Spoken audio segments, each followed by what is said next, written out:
Amen, gloire à Dieu. On veut se réjouir. Alors, le titre de mon message ce matin, c'est « Être dirigé par Dieu dans nos vies ». Amen. Pendant que ma femme coupe son portable, vous pouvez redire ensemble Amen. Être dirigé par Dieu dans nos vies.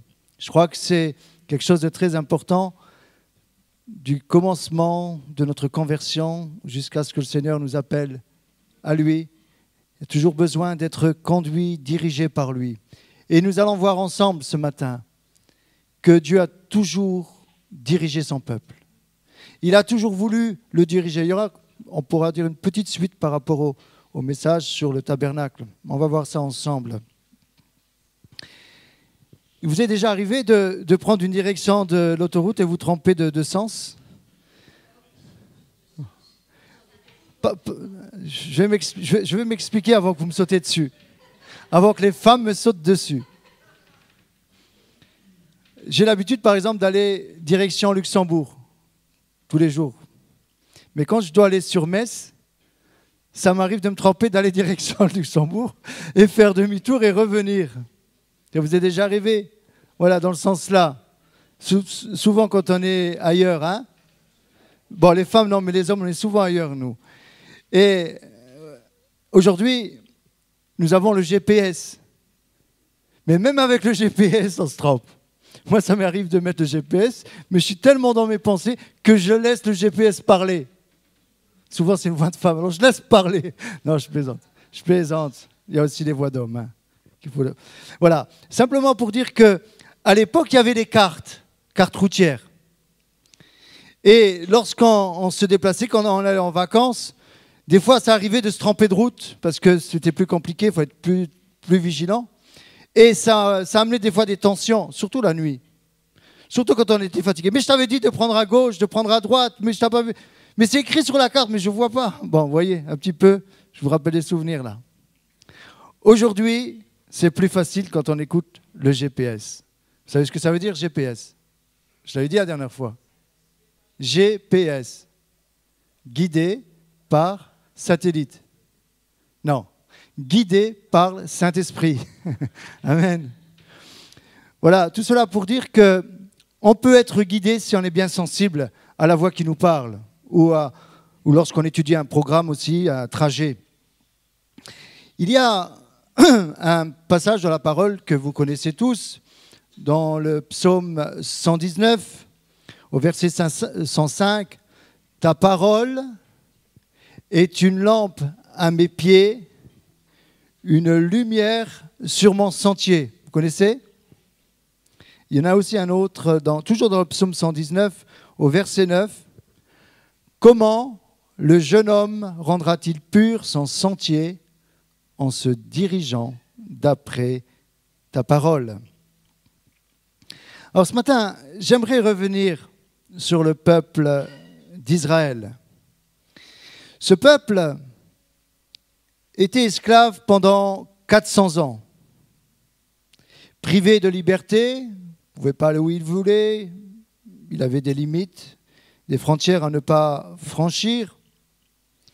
Et voilà que Dieu va entendre cela et il va envoyer un libérateur qui est Moïse pour leur dire, voilà, j'ai entendu vos souffrances, j'ai vu ce que vous vivez, maintenant, je vais vous diriger à un autre endroit qui va dire plus tard « pays où coule le lait et le miel ».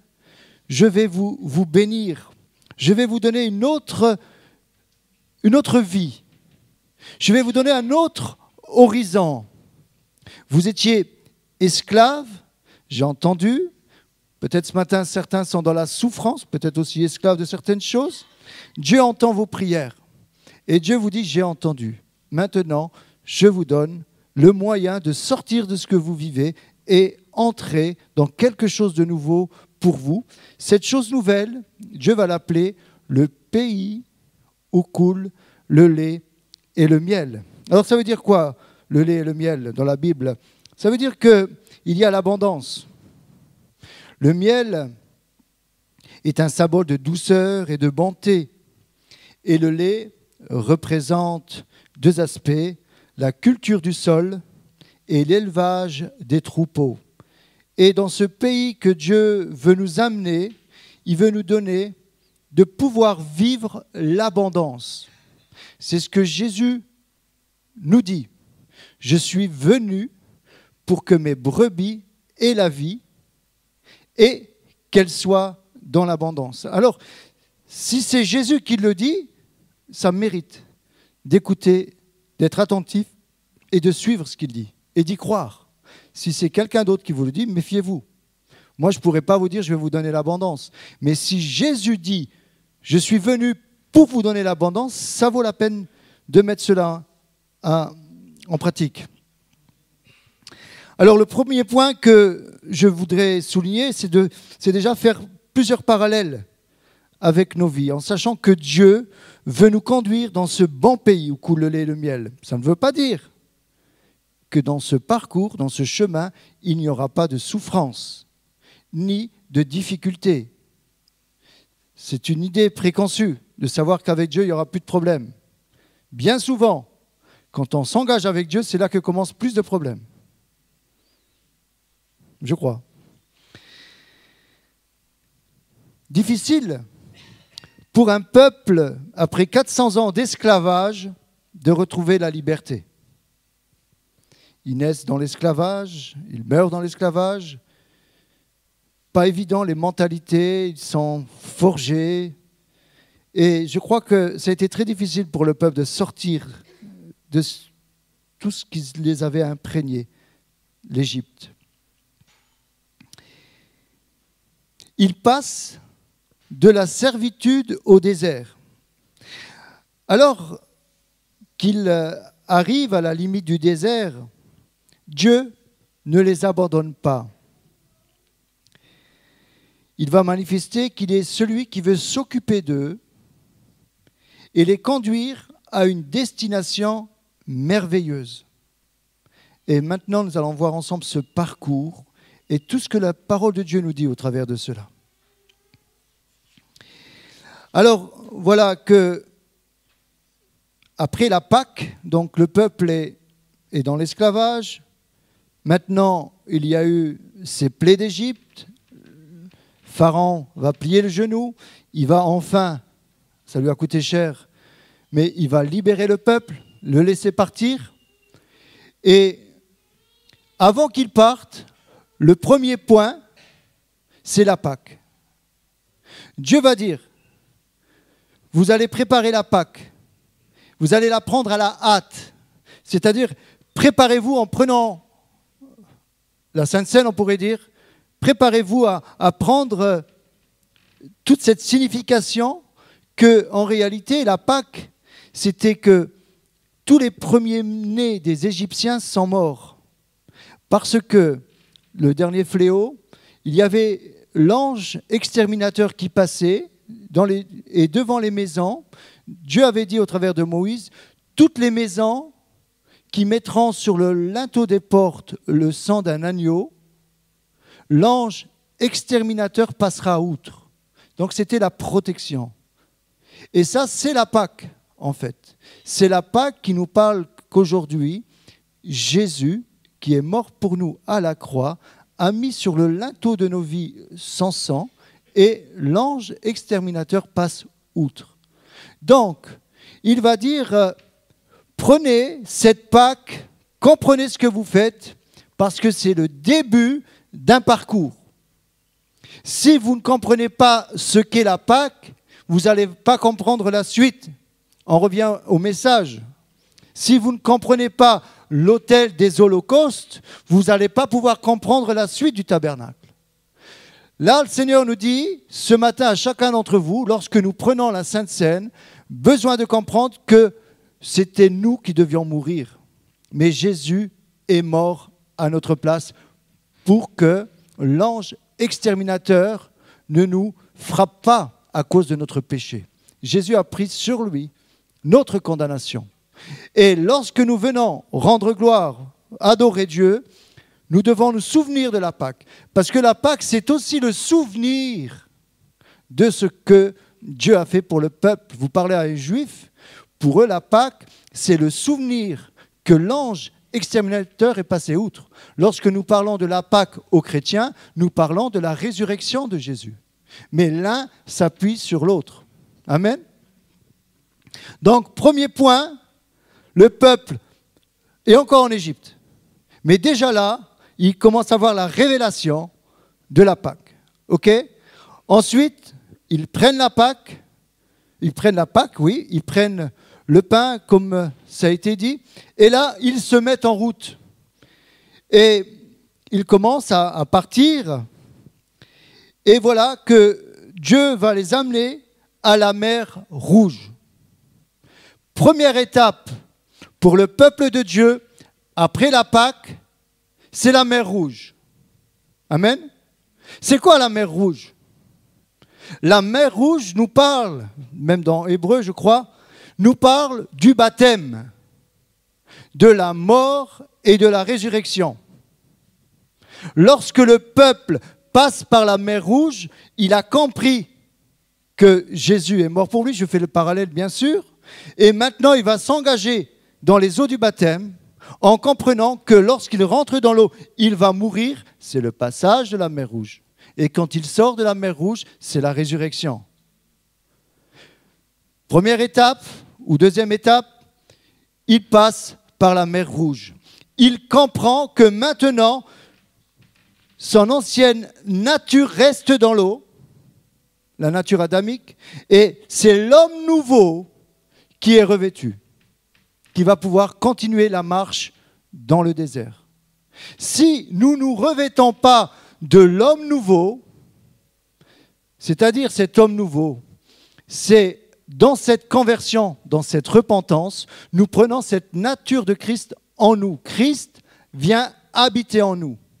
Et c'est là que nous comprenons que nous devenons des saints. Ça, on ne comprend pas.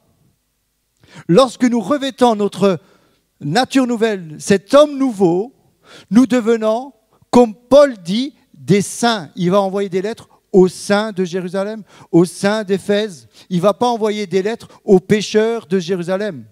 Les pécheurs, c'est avant de connaître Christ, nous étions tous pécheurs. Mais aujourd'hui, nous sommes des saints qui péchons. Ça ne veut pas dire que nous ne péchons plus. Mais aux yeux de Dieu, nous avons cette capacité de ne plus pécher. Pourquoi? Parce que nous avons cette nature de Christ en nous. Notre esprit est parfait. C'est au niveau de notre âme que nous péchons. Donc, important de comprendre que maintenant, nous sommes tous des êtres nouveaux qui avons d'autres capacités. Spirituellement, nous sommes parfaits. Spirituellement, nous sommes puissants. Spirituellement, nous sommes avec Christ assis dans les lieux célestes. Nous ne sommes pas n'importe qui, nous avons un grand pouvoir que nous donne la parole de Dieu. C'est comme un policier, il est là, on va dire une toute petite policière, toute menue, un petit peu comme Christelle, toute petite là. Et il y a un gros 38 tonnes qui passe là, chargé, convoi exceptionnel. Et elle avec son petit truc, police, arrêtez-vous. Et le gros chauffeur de bus, comme Serge, quoi. Il dit, mais qu'est-ce qu'elle veut, cela? Mais elle est de la police, je suis obligé de m'arrêter. Même qu'elle est toute menue. Parce que derrière elle, il y a tout, j'allais dire toute l'armée française. Il y a toute la justice française. Et il vaut mieux que je m'arrête, sinon ça va chauffer. Donc derrière elle, elle est protégée par le gouvernement. Et comprenons que nous, en Christ, nous avons cette nature puissante. Et lorsque nous allons à un endroit, nous allons avec Christ, avec le Saint-Esprit en nous, avec le Père en nous. Et là où nous allons, attention, nous ne sommes pas n'importe qui. Mais bien souvent, nous ne comprenons pas ça. Oh non, Seigneur, tu vois, je suis un pauvre pécheur, une pauvre pécheresse. J'arriverai jamais, Seigneur, avec ce péché à m'en sortir. Comprenez? Comprenons qu'en Christ, nous sommes de nouvelles créations. Et c'est l'homme nouveau. Donc, le passage de la mer Rouge, on passe de la mort de notre ancien Alexandre au nouveau Alexandre. Amen. L'Alexandre qui prenait la tête à l'époque, maintenant il ne prend plus la tête. Bon, vous avez remarqué que je me détends, c'est peut-être la fatigue. Hein. Pour rien vous cacher, je n'arrivais pas à dormir et à 3 heures, j'ai terminé mon message. Et il me manquait une petite partie. Je lui ai dit, Seigneur, je vais la terminer pendant que je prêcherai avec des petits yeux. Alors, pour ceux qui nous écoutent, hier, nous avons eu un super concert. Il y aura le lien sur Internet. Merci à Dorian pour ton travail. C'était vraiment exceptionnel ce que nous avons vécu hier. Et donc, nous sommes un peu fatigués, mais ça valait la peine. Voilà, vous pourrez suivre cela sur Internet. Je reprends. Alors, je le disais que c'est le passage par la Pâque, ensuite la mer Rouge. Jusque-là, ça va? Ensuite, une fois que le peuple est passé par la mer Rouge, ça va commencer le désert. Le désert va commencer. Cela nous enseigne l'importance dans le désert de dépendre de Dieu. La Bible nous parle du désert comme l'endroit où Dieu nous parle au travers de l'épreuve. L'endroit de souffrance, mais aussi l'endroit de la révélation. Lisez la parole de Dieu. La plupart de tous les hommes de Dieu sont passés par le désert. Et c'est Jésus qui nous a montré la voie, 40 jours dans le désert. Le désert, peut-être ce matin, tu passes par un dessert. Non, le dessert, c'est après le désert. Hein? Mais des fois, on voudrait bien le dessert dans le désert. Hein? Je fais exprès de ce lapsus. Hein? Quand il n'y a que du sable, quand il n'y a rien, des fois, on voit des visions. Là. On voit un bon plat, on voit une belle glace, une bonne pression. Hein? Souvent, dans le désert, on est sous pression. C'est vrai? Et là, on se dit, on prendrait bien une pression. Oui, ça va. Je vous ai dit, je suis fatigué. Hein?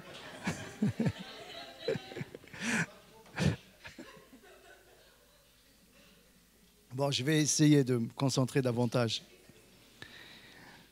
Alors, le désert, c'est un passage obligé. Parce qu'au désert, c'est la solitude que tu vas commencer à vivre. Là, tu es seul. Tu vas te rendre compte que les frères et sœurs ne sont pas toujours là. Que le pasteur n'est pas là. Et que peut-être tu te dis même Dieu n'est pas là. Il n'y a personne pour m'aider. Et Dieu permet des moments où tu vas être seul, tu pourras regarder les étoiles. Tu dis, ouais, c'est Dieu qui a créé tout ça, mais il n'est pas là. Tu vas regarder le sable, cette étendue, tu vas dire, c'est Dieu qui a créé ça, mais il est où? Tu vas te rendre compte qu'il fait froid la nuit et qu'il fait chaud le jour et que c'est difficile. Et que dans le désert, tu vas te fatiguer. Il faut que tu commences maintenant dans le désert à garder tes forces. Surtout, ne pas manquer d'eau. Le passage du désert, c'est un passage obligé pour nous amener à la sanctification, pour nous amener à dépendre de Dieu. Parce que bien souvent, nous sommes habitués à aller un peu partout, dans des endroits, comme on dit, paradisiaques, je ne fais pas d'allusion, mais dans le désert, c'est fini tout ça, les cocotiers, tout ça. Si tu vois un petit genêt, il y a un petit peu d'ambre, voilà. Mais le désert, c'est l'école de la souffrance. Et croyez-moi que la souffrance est bonne. On ne la cherche pas, hein. Mais quand elle vient, je peux vous dire qu'elle nous rapproche de l'essentiel. Elle nous rapproche de Dieu. Et le superflu se met de côté. Là, on comprend qu'on a besoin d'une intervention divine. Et là, on commence à trouver le temps pour aller dans la prière. Là, on n'a pas de temps, mais là, on va trouver du temps parce que ça devient urgent dans ma vie. J'ai besoin d'une situation miraculeuse, d'un exaucement de prière. Et là, je trouve le temps parce que j'ai plus le choix. Là, j'ai compris que si Dieu n'intervient pas, je suis en danger. Et là, je commence à lire un peu plus la Bible parce que je veux que Dieu me parle. Mais quand ça va bien, j'ai moins de temps pour lire la Bible. Mais là, dans le désert, tu trouves le temps. Tu trouves ta Bible. Tu dis, ouais, il y a tout ça dans la Bible. Mais avant, je pensais qu'il y avait... Non, il y a 66 livres dans la Bible. Avant, je pensais qu'il n'y avait qu'un livre. Quand tu es dans le désert, tu cherches la face de Dieu. Tu dis, Seigneur, parle-moi. Seigneur, dirige-moi. Et le Seigneur te dit, comment le jeune homme rentrera-t-il pur sans sentier? En se dirigeant d'après Ma parole. Là, tu comprends que ta boussole dans le désert, c'est la Bible. Et crois-moi, si tu n'as pas de boussole dans le désert, c'est vital. Tu peux en mourir. Et c'est arrivé. Combien se sont aventurés dans le désert, se sont trompés de direction et ils ont épuisé leurs ressources et ils sont morts. J'aurais pu prendre des témoignages dans ce sens, mais ça a arrivé. Dans le désert, tu as besoin de suivre la bonne étoile. L'étoile du berger. Il paraît que c'est la première qui brille. Suis-la. Suis l'étoile du berger dans le désert. Suis Jésus le berger. Il va te conduire dans de gras pâturages, même si tu es dans le sable. Le désert, c'est l'école d'apprentissage. Alors, c'est difficile quand on est dans la souffrance, mais croyez-moi, souvent dans les plus grandes souffrances, c'est là qu'on a les plus grandes révélations. Parce qu'on est cœur à cœur avec Dieu. Souvent Dieu dit, je crois que c'est dans Osée, « Je l'amènerai au désert pour parler à son cœur. » Tu souffres ce matin, le Seigneur te dit, « Je t'amène dans le désert pour parler à ton cœur. » Il ne dit pas parler à ta tête, pour parler à ton cœur. Dieu nous veut cœur à cœur avec lui. Alors ce désert va durer longtemps. Il passe par le désert et là, Dieu a déjà un programme, c'est d'aller tout de suite dans le pays de Canaan. 13 jours de marche. Donc Dieu, dans son programme, pour ta vie, il dit, je ne vais pas te faire tourner longtemps. Hein. Si tu es obéissant, tu vas tout de suite aller dans la terre promise. Ok, d'accord. Donc, il passe par la Pâque, ok. Il passe par la mer Rouge, ok. Il commence dans le désert, bon, il a encore des forces, il est encore bien, là, c'est tout le début, il est encore tout frais. Les murmures ne sont pas encore venus, les critiques ne sont pas encore là. Il est encore tout beau là, il a vu les miracles de Dieu, la mer Rouge, les fléaux, il est dans la crainte de Dieu. Mais tout doucement, il va commencer à trouver que c'est normal tout ça. Parce qu'il n'est pas éduqué spirituellement. Il n'a pas de culture, il est dans cette vie de l'Égypte, de tous ces faux dieux, de tout ça. Pour lui, c'est normal. Encore un Dieu qui fait un miracle. Il ne connaît pas le vrai Dieu. Et Dieu dit, voilà, tu n'as pas compris qui je suis, alors maintenant, la prochaine étape, nous allons aller sur le mont Sinaï. Prochaine étape, tu sors, tu vas sur le mont Sinaï. C'est au mont Sinaï que Dieu va donner les commandements, ses lois, ses ordonnances, la description aussi du tabernacle. Dieu va dire, voilà, maintenant, il vous faut une règle de conduite. Tu vis dans le péché, tu trouves que c'est normal, tu joues avec ta conscience que ce que tu fais, c'est normal. Mais Dieu, c'est ce qui se passait avec le peuple. Dieu dit, voilà, maintenant, je vais t'apprendre ce qui est bien et ce qui est mal. Pour que tu puisses comprendre, je vais te donner, comme nous, dans le bâtiment, un niveau ou un fil à plan. Vous savez, quand vous voulez construire un mur, je suis en train d'en faire à la maison, vous mettez la première brique et ensuite vous prenez un niveau et c'est le niveau qui vous montre si vous êtes droit ou pas. Si vous n'êtes pas droit, vous allez faire comme les Italiens de Pise et construire une tour. Mais si vous utilisez le niveau, il va vous montrer, attention là, tu es trop à gauche, tu es trop à droite, tu es trop devant, trop derrière. C'est important d'avoir un niveau. Et Dieu veut dire au peuple, et il nous dit ce matin, je vais te donner une règle de conduite, un instrument de mesure. Cet instrument de mesure, c'est ma parole avec les commandements. Tu ne tueras point, tu ne convoiteras pas, tu ne voleras point, tu ne commettras point adultère, tu ne feras pas ci. Vous voyez ? Dieu dit maintenant, je vais vous éduquer. Voilà, allez sur le mont Sinaï, mais n'approchez pas de la montagne, laissez Moïse descendre. Et voilà que Moïse est sur la montagne du mont Sinaï, il est dans la gloire pendant 40 jours. 40 jours et 40 nuits, si je ne me trompe pas. Et d'ailleurs, il y a ce passage qui dit qu'il ne mangeait pas. Alors, je sais pas comment, et il ne buvait pas. Alors ça, voilà. Ça m'a toujours interpellé, ce passage. Ça peut être que surnaturel, ce qu'il vivait. Et là, il est sur le mont Sinaï pendant 40 jours. Le peuple, il ne voit pas Moïse. Comme il avait encore dans son cœur l'Égypte, il était imprégné de tout ce qui se faisait là-haut, des faux dieux. ils vont prendre le frère de Moïse à Aaron et il va lui dire, le peuple, fais-nous un veau d'or. Et on va dire que c'est lui qui nous a délivrés de l'Égypte. C'est lui qui nous a sortis de l'esclavage. Incroyable. La bénédiction, elle ne vient pas. Le peuple dit, on va se trouver à une autre source de bénédiction. On va revenir à nos faux dieux. Pourquoi? Le peuple n'avait pas compris le passage de la mer Rouge.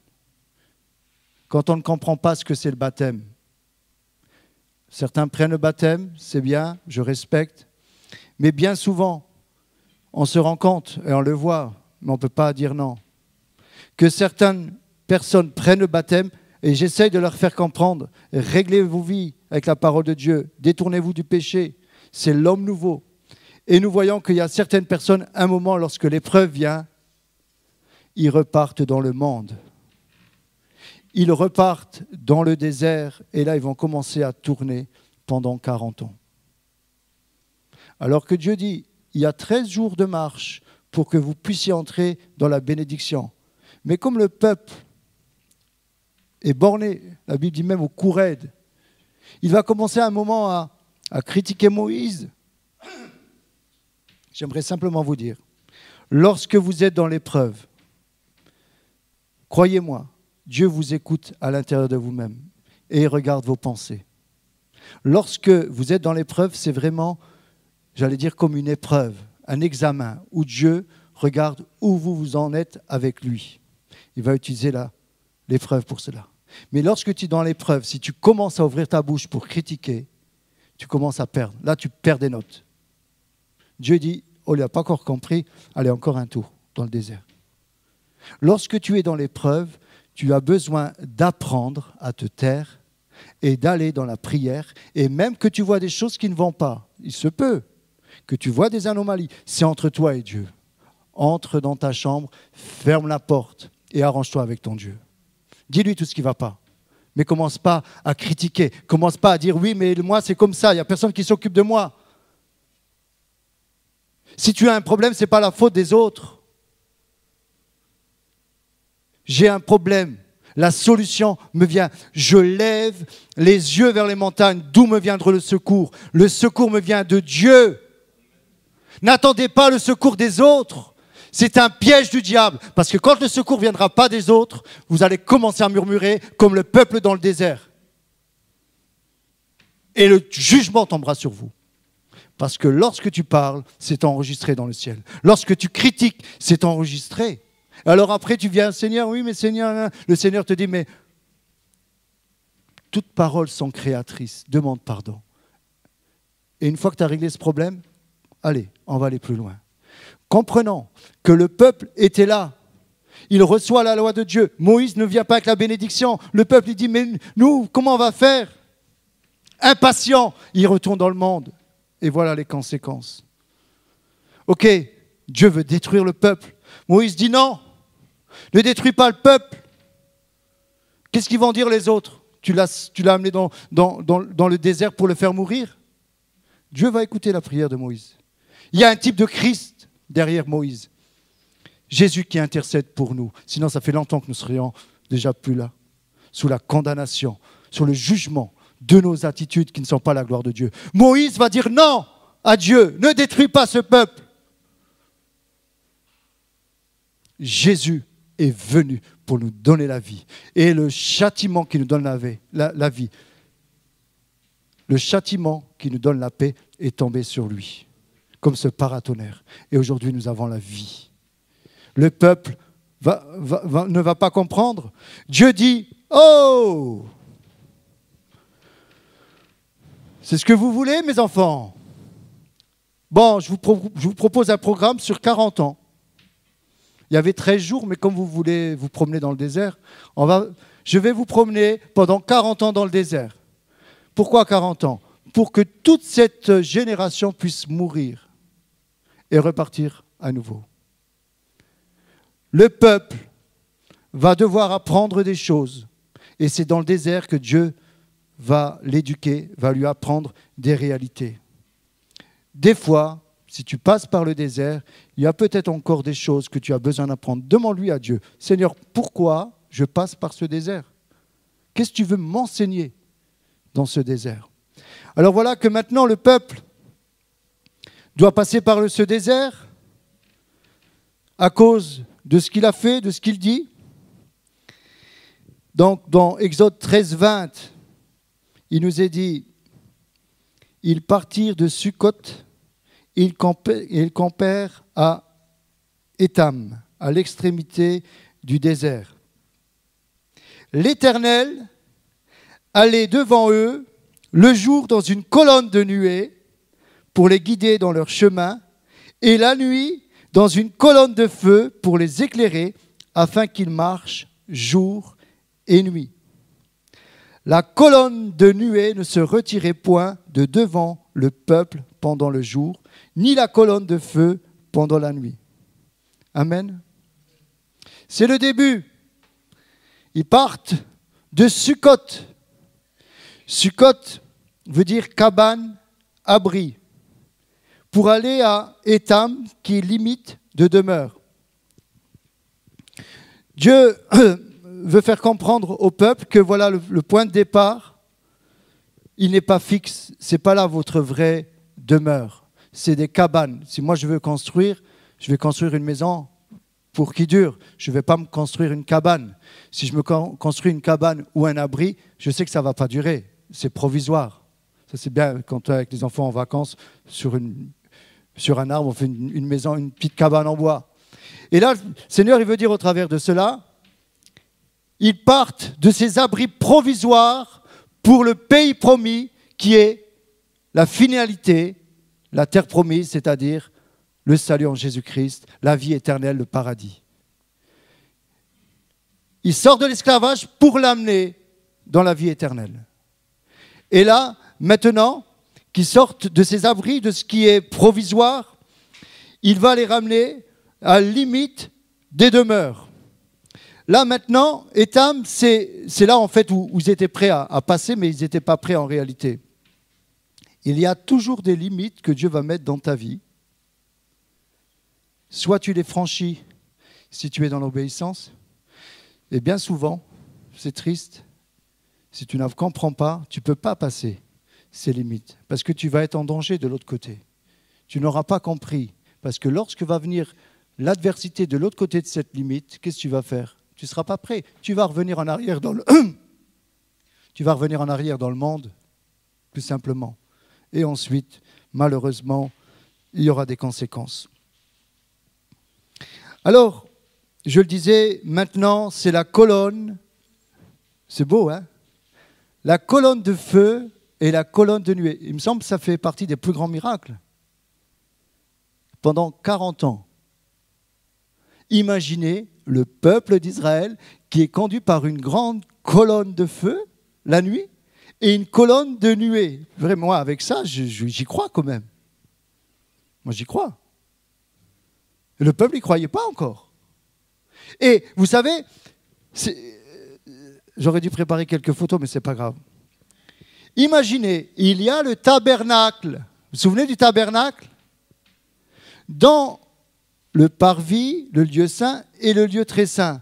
Dans le lieu très saint, il y avait l'arche de l'alliance avec ses deux chérubins prosternés. Et entre ces deux chérubins, il y avait, ce que les rabbins disent, la Shekinah de Dieu, la gloire de Dieu. Et la nuée et le feu partaient de là. Elle partait du milieu du trône de Dieu. La présence de Dieu était là dans le lieu très saint et elle montait. Et elle s'arrêtait. Et quand elle s'arrêtait, le peuple posait son campement. Ensuite, quand Dieu décidait de partir, c'est cette colonne qui commandait. Elle se déplaçait, le peuple devait se déplacer avec cette colonne de feu la nuit et cette colonne de nuée le jour. Cela nous parle du Saint-Esprit qui veut nous conduire jour et nuit. C'est le Saint-Esprit qui doit conduire ta vie. Ce n'est pas les circonstances. Ce n'est pas l'urgence. Ce n'est pas ton ressenti. Ce n'est pas ton âme. C'est ton esprit qui est en relation avec l'Esprit de Dieu qui te donne la révélation. Et là, tu es à l'écoute de Dieu. Et là, Dieu te dit, Abraham, quitte ton pays, ta patrie, et va dans le pays que je te montrerai. Ça veut dire, mets-toi en route. Mais je vais où, Seigneur? Mets-toi en route. Tu as une boussole ou pas? Va, mets-toi en route.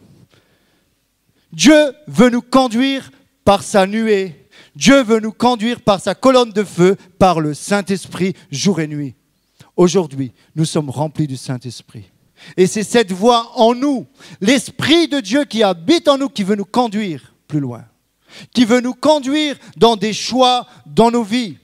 Si tu ne te laisses pas conduire par cette voix du Saint-Esprit, tu vas peut-être prendre de mauvaises décisions qui vont t'amener à des conséquences. Et après, tu prendras rendez-vous avec le pasteur ou tu iras de convention en convention pour te demander un miracle dans ta vie. Et s'il y a peut-être quelqu'un qui comprendra la situation, il te dira, mais tu n'as pas fait un mauvais choix à un moment dans ta vie? Alors moi, je vous dis simplement, évitez de faire tout de suite le mauvais choix, comme ça, il n'y aura pas du tout de conséquences. Et moi, j'aurai moins de rendez-vous. Ben c'est vrai, comme ça, on ira ensemble au resto. Non, mais...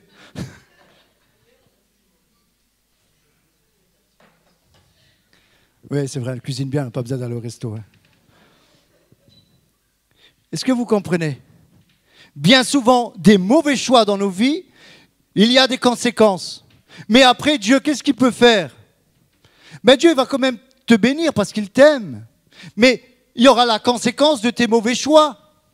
Si tu vas contracter une dette de 50 millions d'euros, bon, 5 000 euros, allez, 50 000 euros, je réduis parce qu'on n'est pas dans le même monde. Tu contractes une dette de 50 000 euros parce que tu voulais faire un coup, tu avais prévu. Peut-être foncé, tu n'as pas consulté Dieu, tu as voulu faire un business sans... Voilà. Et malheureusement, tu perds tes 50 000 euros. Ensuite, tu viens à Dieu, tu pleures à la croix. Dieu te dit, c'est bien mon enfant, je vais pouvoir enfin te parler. Mais il faudra quand même payer les 50 000 euros. Tu comprends? Les 50 000 euros, la conséquence de ton mauvais choix, il faudra la payer. Ce qui veut dire que tous les mois, ben, tu ne pourras plus aller au resto. Il n'y a que ceux qui auront consulté Dieu avant qui pourront aller au resto. Il y a toujours une conséquence dans nos choix.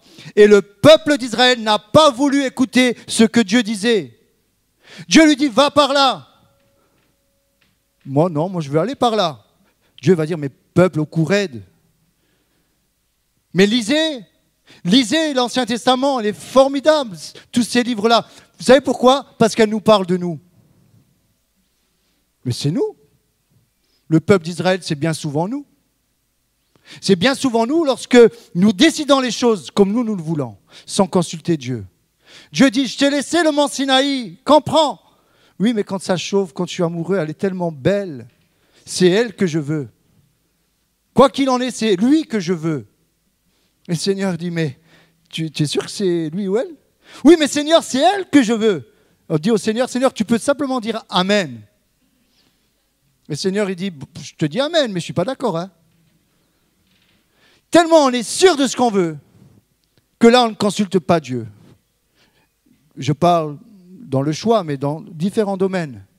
Et bien souvent, il y a des conséquences. Dieu veut diriger ta vie aujourd'hui par sa parole. Il veut te préserver de beaucoup de blessures. Il veut te préserver de beaucoup de problèmes, de beaucoup de soucis, de beaucoup de difficultés, de beaucoup de fatigue, de beaucoup de stress. Oh, mon peuple, dit la parole de Dieu. Si tu savais, si tu écoutais ma voix. Dieu nous dit, mais si tu sais écouter ma voix, je t'éviterai plein de soucis. Je ne sais pas si je vais le faire en deux parties, peut-être. Il y a tellement de détails à voir. Alors, il nous est dit que, dans Exode 40, 36, 37, « Aussi longtemps que durèrent leurs marches, les enfants d'Israël partaient, quand la nuée s'élevait de dessus le tabernacle, et quand la nuée ne s'élevait pas, ils ne partaient pas jusqu'à ce qu'elle s'élevât. » Comme je le disais, dans le feu de cette colonne de feu, il y a le symbole de la présence de Dieu, mais aussi de la sainteté de Dieu. Le feu, c'est purificateur. Pour l'or, vous savez, pour nettoyer l'or, on le passe au feu et ça le nettoie de toutes les scories. L'épreuve du feu. Merci Dorian. Vous voyez cette colonne de feu? Cette colonne de feu qui éclairait, parce qu'il n'y avait pas d'éclairage. Parce que l'énergie avait tellement augmenté que Moïse avait dit, non, vous savez là où je veux en venir. Faites attention de ne pas consommer trop d'électricité parce que ça va être difficile. Et là, ils avaient l'éclairage direct. Ils étaient éclairés par la colonne de feu. Ils étaient éclairés par la colonne de feu. Nous sommes éclairés par la puissance du Saint-Esprit. Ta vie doit être dirigée par la colonne de feu. Elle va t'éclairer. En réalité, je ferai une traduction en disant, cette colonne de feu est la lumière sur ton sentier. Amen. C'est une lampe à tes pieds. Si tu ne retiens pas tout du message, essaie au moins de retenir ça. Cette colonne de feu, c'est cette lampe à tes pieds. Et là, tu vois où tu mets les pieds. Attention des fois où on met les pieds. Hein? Amen. Ça, c'est la colonne de feu. Alors, est-ce que tu es, ce matin, je poserai 2 questions. Je récapitule. Est-ce que tu conduis ta vie de toi-même ou tu laisses Dieu la conduire? Première question. Deuxième question. Est-ce que tu ne te mets pas en marche avant la nuée ou la colonne de feu? Est-ce que tu attends le bon moment pour te mettre en marche ou tu te précipites dans tes décisions? C'est quand la colonne de feu, c'est Dieu qui décide quand tu dois te déplacer. Quand tu dois prendre des décisions importantes, c'est lui qui va dire, vas-y, maintenant tu peux y aller. Le feu passe au vert. Souvent, on loupe nos départs. Trop tôt ou trop tard, c'est pas bon. Si vous passez le feu lorsqu'il est vert, vous vous arrêtez.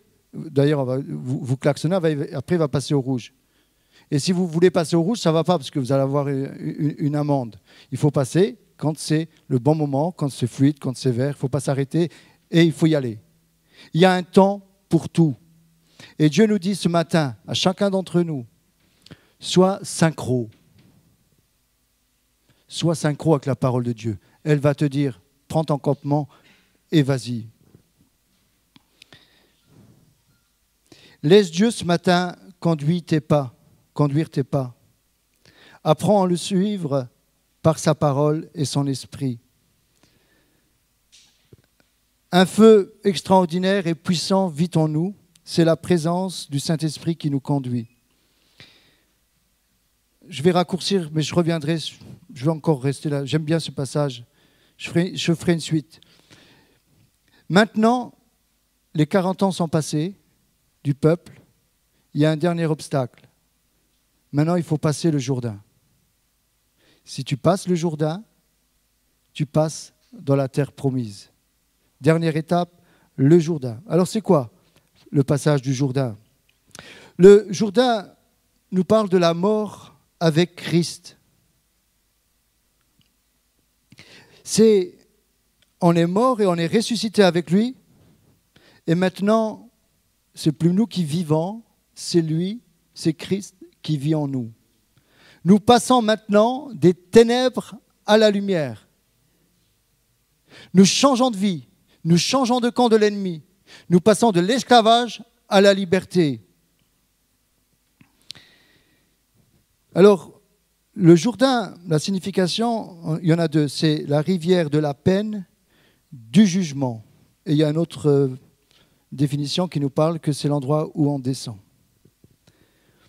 Pour Israël, le Jourdain séparait le désert du pays de la promesse. Écoutez bien.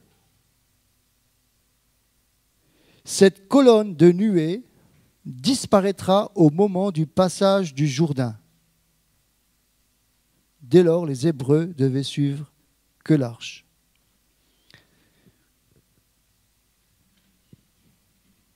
Lorsque tu vas passer le Jourdain, maintenant, tu rentres dans quelque chose qui est acquis, ta nouvelle nature, nouvelle identité en Christ. Les choses anciennes sont passées, toutes choses deviennent nouvelles. Maintenant, au travers du Jourdain, tu rentres dans la terre promise, dans les promesses, dans le plan que Dieu a pour ta vie. Maintenant, tu es prêt à rentrer. Tout au début, quand Dieu va sortir le peuple d'Israël, d'accord ? Il lui donne la direction de la mer Rouge, d'accord ? Le peuple passe la mer Rouge, mais il n'a pas compris. Alors, vous savez ce que Dieu va faire ? Il va le faire tourner pour repartir ensuite en direction de la mer Rouge. Est-ce que vous me suivez ? Il devait passer par le Jourdain, mais le Jourdain, c'est la dernière étape. Comme il n'a pas compris la troisième étape, la mer Rouge, Dieu lui dit, il faut maintenant que tu reviennes à la mer Rouge, comprendre, à l'autel des sacrifices, à tout ce cheminement dans le tabernacle, pour ensuite aller à l'autel des parfums. Est-ce que vous comprenez le parallèle ? J'essaie d'être simple. La mer Rouge, c'est la mort, la résurrection, l'homme nouveau. Le peuple n'avait pas compris, on le voit. Dieu lui dit, tu n'as pas compris, alors tu vas tourner et tu vas revenir maintenant de Sinaï, tu reviens en direction de la mer Rouge. Tu reviens à ce que tu n'as pas compris. Et une fois que tu auras compris, tu pourras ensuite revenir au Jourdain. Je vous l'ai dit en introduction, il n'y avait que 13 jours de marche pour traverser le Jourdain. Mais la finalité de Dieu, c'est que très rapidement, nous passions le Jourdain. C'est là que s'arrêtent nos peines, c'est là que s'arrête toute chose. Et là, nous rentrons pleinement dans la terre promise. Alors, je reviendrai sur ce message. Il y a plusieurs étapes dans ta vie. Tu cherches à être dirigé dans ta vie. Que tu sois nouveau ou moins nouveau, ce n'est pas la question. Il y aura toujours des directions, des décisions importantes à prendre dans ta vie. Je te dirai simplement ce matin, laisse-toi conduire par cette colonne de feu et de nuée. Si elle s'arrête, arrête-toi. Si elle te dit va par là, va par là. Mais ne cherche pas à aller dans l'autre direction. D'accord ? Et ne pars pas trop vite ou ne pars pas trop tard. Sois synchro avec la colonne de feu. L'Esprit de Dieu habite en nous. Et c'est cet esprit, par cette voix intérieure, qui va nous conduire, et je termine avec les mots de la fin, dans les œuvres que Dieu a préparées d'avance pour notre vie. Voilà ce que veut faire le Saint-Esprit en nous. C'est de nous conduire dans ce que Dieu a prévu pour nos vies. Il a un plan précis pour ta vie. Il a des œuvres qui sont préparées d'avance ils sont préparés d'avance, mais ça ne suffit pas, afin que tu les pratiques, afin que tu y entres. Nous sommes tous appelés différemment à une œuvre, mais si chacun fait son œuvre correctement, il faut que Serge se dépêche à construire à côté. Amen. Amen, on va prier. Père, Esprit de Dieu, nous voulons que c'est toi qui conduis cette église, ce troupeau. C'est toi le berger, Seigneur. C'est toi qui veux nous diriger dans de gras et de verts pâturages. Nous te disons ce matin, Seigneur, pardon si nous nous sommes égarés.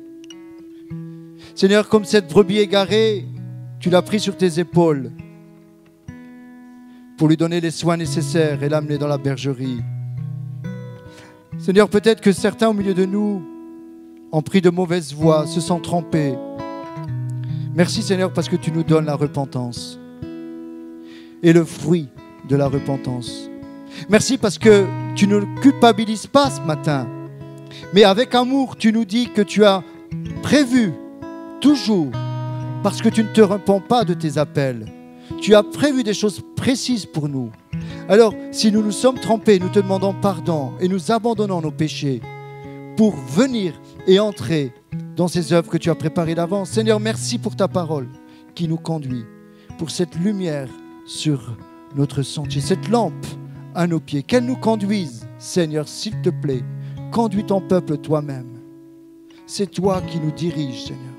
Et ce matin, nous te disons, c'est toi-même qui conduis ce troupeau. Au nom de Jésus. Amen.